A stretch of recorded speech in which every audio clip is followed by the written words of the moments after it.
कहानी की शुरुआत में हमें जैक सली को दिखाया जाता है जो पेंडोरा प्लेनेट पर है, जो ओमर्टिकाई लोगों का अब लीडर बन चुका है। यहाँ पर उसका पूरा परिवार है। जैक सली ने अब 2 बच्चों को भी अडॉप्ट कर लिया है। इसमें से जो लड़की होती है जिसका नाम किरी है, वो जैक की दोस्त डॉक्टर ग्रेस की ही बेटी है। जब वो अवतार के रूप में आई थी तो उसकी बेटी हुई थी, जिसके बाद उसकी मृत्यु हो गई क्योंकि उसने ओमर्टिकाई यानी कि इस प्लेनेट के लोगों का साथ दिया था। और अब जैक ने उसे अडॉप्ट कर लिया है। यहाँ पर एक इंसानी बच्चा भी होता है क्योंकि जब इंसान इस प्लेनेट को छोड़कर गए थे तो ये बच्चा यहीं पर रह गया था। और अब जैक और उसकी पत्नी इन सभी बच्चों का ध्यान रखते हैं। जिस तरह से जैक की पत्नी ने एक बार उसे यहाँ पर हर एक चीज सिखाई थी, जैक भी अपने बच्चों को उसी तरह से सिखाता है। एक रात को जब जैक अपनी पत्नी के साथ लेटा होता है, तभी वो आसमान में एक चमकते हुए सितारे को देखते हैं जिसकी रोशनी बहुत ज्यादा होती है। जल्दी ने समझ में आ जाता है कि ये कोई चमकता हुआ सितारा नहीं है, बल्कि ये इंसानों का स्पेसशिप है जो एक बार फिर से इनके प्लेनेट पर आ चुके हैं। अब जो इंसानों के स्पेसशिप होते हैं वो इनके प्लेनेट पर लैंड करते हैं, जिससे जंगल में आग लग जाती है, बहुत तबाही होती है।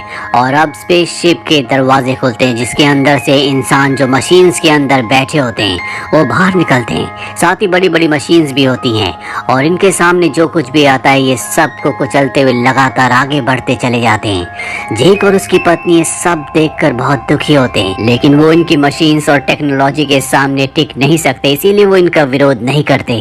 वहीं हमें इंसानों की लैब में दिखाया जाता है जहाँ पर बहुत सारे अवतार होते हैं और वहाँ पर जैक सली का भी अवतार होता है जो अभी अभी होश में आया होता है और वो पूरी तरह से बेकाबू होता है। उसे बताया जाता है कि आप कर्नल हैं, आपको मार दिया गया था, जिसके बाद हमने आपके डीएनए से इस अवतार को बनाया कि आप इस प्लेनेट पर आराम से सरवाइव कर सको। दरअसल इंसानों ने इस प्लेनेट की तरह के लोगों के बहुत सारे अवतार बनाए होते हैं क्योंकि इस बार वो किसी भी कीमत पर जंग को जीतना चाहते हैं।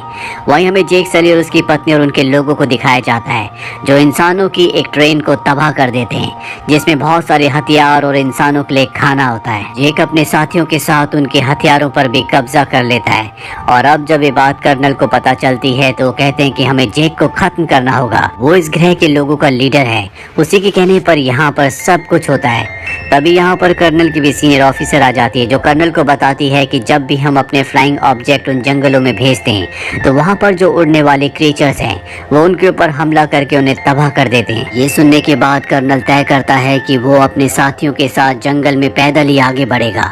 और जब वो अपने साथियों के साथ जंगल में पैदल आगे बढ़ रहा होता है तो वहाँ पर जैक के बच्चे होते हैं जो उन सब को देख लेते हैं। वो अपने पिता को इन्फॉर्म करते हैं पर अब इंसान उनके सामने है, पर इससे पहले कि वो उन्हें हार्म करते यहाँ पर जैक सली की पत्नी आ जाती है जो उनके ऊपर हमला करती है। हालांकि वो अपने बच्चों को बचा लेती है, लेकिन कर्नल और उसके साथी उसके उस बच्चे को अपने साथ उठाकर ले जाते हैं जो इंसानी बच्चा है जो इसी प्लेनेट पर रह गया था, जिसे जैक ने और उसकी पत्नी ने बाद में अडॉप्ट किया था। जैक और उसकी पत्नी अपने बेटे के लिए बहुत ज्यादा परेशान है, लेकिन जैक अपनी पत्नी से कहता है कि हमें इस कबीले को छोड़कर जल्द से जल्द यहाँ से जाना होगा।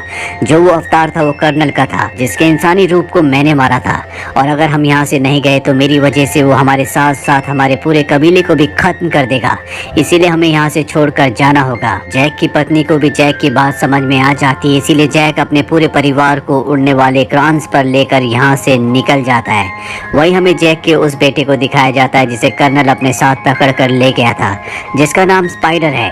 उसे इंसान टॉर्चर कर रहे होते हैं क्योंकि वो जैक के कबीले का एग्जैक्ट पता जानना चाहते हैं, पर वो उन्हें कुछ भी नहीं बताता। तभी वहाँ पर कर्नल आ जाता है और वो कहता है कि ये इंसान है, इसे हमें टॉर्चर नहीं करना चाहिए। जिसके बाद वो स्पाइडर को बताता है कि मैं तुम्हारा असल पिता हूँ।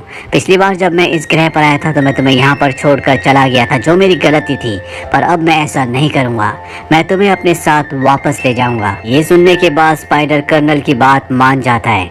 वहीं जैक सली को दिखाया जाता है जो अपने पूरे परिवार के साथ पानी में रहने वाले इस ग्रह के लोगों के पास पहुँचते हैं जो इनसे थोड़ा सा अलग होते हैं। वहाँ का जो लीडर आता है वो जैक से कहता है कि तुम यहाँ पर नहीं रह सकते क्योंकि तुम्हारा रहन सहन और हमारा रहन सहन पूरी तरह से अलग है। हम पानी में रहते हैं और तुम जंगल में। जैक लीडर को समझाता है कि इस वक्त मुझे तुम्हारी मदद की जरूरत है, मेरे परिवार की जान खतरे में है, हमें यहाँ पर कुछ वक्त रहने की इजाजत दे दी जाए। जिसके बाद जैक और उसके परिवार को यहाँ पर रहने की इजाजत मिल जाती है, लेकिन इन्हें पानी में रहना नहीं आता और ना ही यहाँ यहाँ के रहने वाले लोग इन्हें पसंद करते हैं। अगली सुबह दिखाया जाता है जहाँ पर जैक की बेटी क्री को यहाँ के बच्चे परेशान कर रहे होते हैं और तभी यहाँ पर जैक के दोनों बेटे आ जाते हैं जो उस परेशान करने वाले बच्चे को बुरी तरह से मारते हैं। जैक यहाँ पर आ जाता है और अपने बेटे को डांटता है कि तुम्हें उन बच्चों के साथ लड़ाई झगड़ा नहीं करना चाहिए था। वो यहाँ के लीडर का बेटा है, इसीलिए तुम्हें उससे माफी मांगनी होगी। जैक का बेटा ना चाहकर भी उसके पास जाता और उससे माफी मांगता है। लीडर का बेटा कहता है आओ मैं तुम्हें खास जगह ले चलूं, और वो जैक के बेटे को पानी की गहराइयों में ले जाता है जहाँ पर एक बहुत ही खतरनाक मॉन्स्टर रहता है और उसे वहाँ छोड़कर चला जाता है। जिसके बाद वहाँ पर वो मॉन्स्टर आता है जो जैक के बेटे के ऊपर हमला कर देता है। वो अपनी जान बचाने के लिए इधर उधर भागना शुरू करता है, लेकिन पानी के अंदर उसकी स्पीड इतनी ज्यादा नहीं होती और इससे पहले कि वो मॉन्स्टर उसे खाता यहाँ पर एक दूसरा पानी का बड़ा मॉन्स्टर आता है जो उसे मार देता है।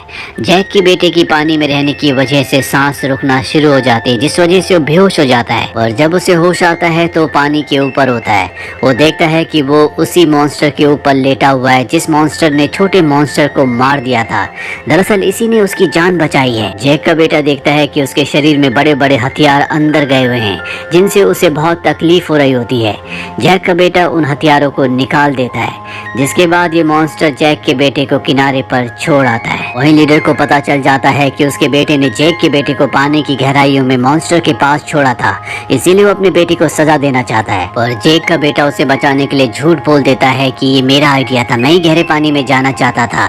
ये सुनने के बाद लीडर के बेटे को बहुत शर्मिंदगी महसूस होती है क्योंकि वो उसे मरने के लिए वहाँ पर छोड़ आया था, जबकि उसने उसे बचा लिया। और अब जैक का बेटा भी यहाँ के बच्चों का अच्छा दोस्त बन जाता है। जिसके बाद वो उन सबको बताता है कि पानी के बड़े वाले मॉन्स्टर ने मेरी जान बचाई, लेकिन उस पर कोई भी विश्वास नहीं करता। जैक का बेटा एक बार फिर से उसी मॉन्स्टर के पास जाता है जहाँ पर वो उसके साथ बहुत एंजॉय करता है। वहीं हमें कर्नल को दिखाया जाता है जो जैक को ढूंढ रहा है। वो किसी भी तरह से उसे ढूंढकर उससे बदला लेना चाहता है, लेकिन उसे नहीं पता कि जैक अपने परिवार के साथ कहाँ चला गया। और कर्नल ने जैक के अडॉप्टेड बेटे स्पाइडर की मदद से यहाँ के कल्चर के बारे में बहुत कुछ सीख लिया होता है। साथ ही अब वो इकरान के यानी कि उड़ने वाले पक्षी के ऊपर भी बैठकर फ्लाई कर सकता है, जिस पर बैठकर वो स्पाइडर के साथ एक आइलैंड पर पहुंचता है। वहाँ के लोगों को ये बंदी बना लेते हैं और उनसे पूछते हैं क्या तुमने जैक को देखा। वो जैक की फोटो भी उन्हें दिखाता है, लेकिन वो बताते हैं कि हमने इस शक्ल के किसी भी नावी को यहाँ पर नहीं देखा। कर्नल को इससे गुस्सा आता है और वो वहाँ के पानी के क्रिएचर को मार देता है, जिससे स्पाइडर को बहुत बुरा लगता है।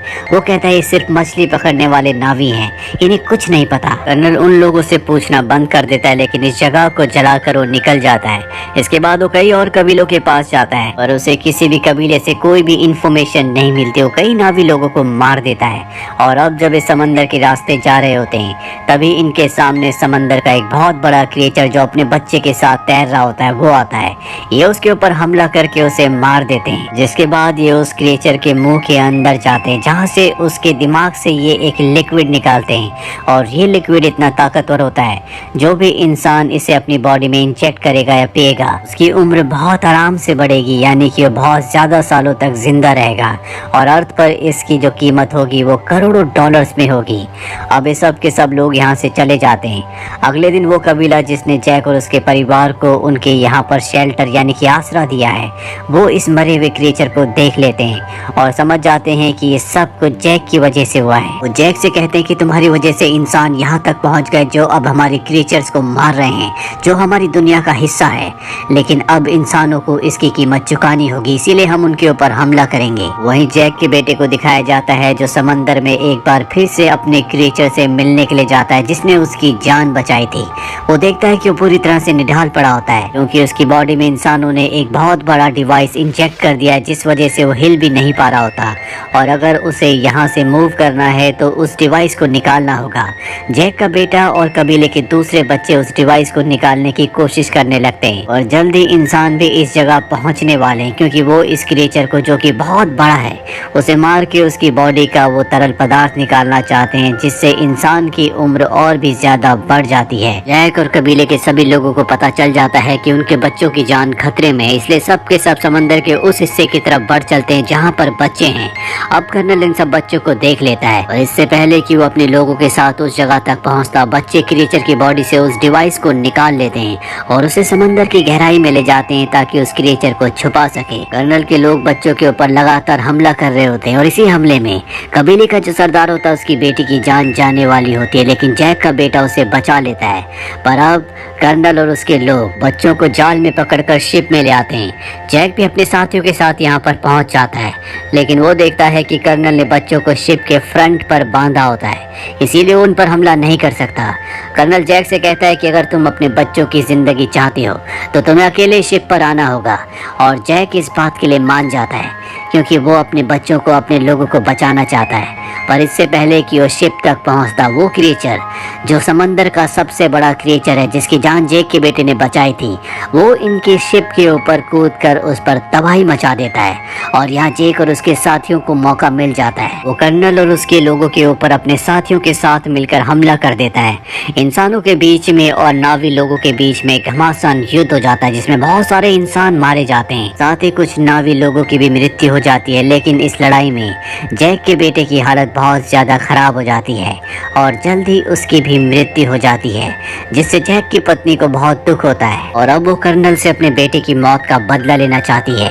लेकिन अब भी उसका एक बेटा और एक बेटी जिसे उसने अडॉप्ट किया था, वो दोनों के दोनों कर्नल की गिरफ्त में होते हैं। जैक अपने बच्चों को बचाने के लिए जाता है। कर्नल जानता है कि जैक यहाँ पर आएगा, इसीलिए उसने उसे मारने के सारे इंतजाम किए होते हैं। लेकिन जैक एक ब्लास्ट करता है जिसमें काफी सारे लोग मारे जाते हैं, जिसके बाद वो खुद कर्नल के शिप पर आ जाता है। यहाँ पर जैक की पत्नी भी आ जाती है जो कर्नल के कई लोगों को मार देती है। और अब जब कर्नल देखता है कि उसकी हार हो रही है, उसके लोग मारे जा रहे हैं, तो वो जैक की बेटी की गर्दन पर चाकू रखकर सबको हथियार डालने के लिए कहता है। पर इससे पहले कि सब हथियार डालते, जैक की पत्नी कर्नल के बेटे स्पाइडर, जिसे बचपन से उन्होंने ही पाला था, उसकी गर्दन पर चाकू रखती है और कहती है कि मेरी बेटी को छोड़ दो। कर्नल स्पाइडर को बचाने के लिए उसे छोड़ देता है, जिसके बाद जैक और कर्नल के बीच में एक भयानक फाइट होती है और इस फाइट में कर्नल को पानी में गिरा देता है। कर्नल जब पानी में डूब रहा होता है तभी वहाँ पर स्पाइडर आता है, उसे पानी से बाहर निकाल देता है क्योंकि उसने भी उसकी जान बचाने के लिए जैक की बेटी को, यानी कि उसी की बहन को छोड़ दिया था। कर्नल चाहता है कि स्पाइडर उसके साथ रहे, उसके साथ चले,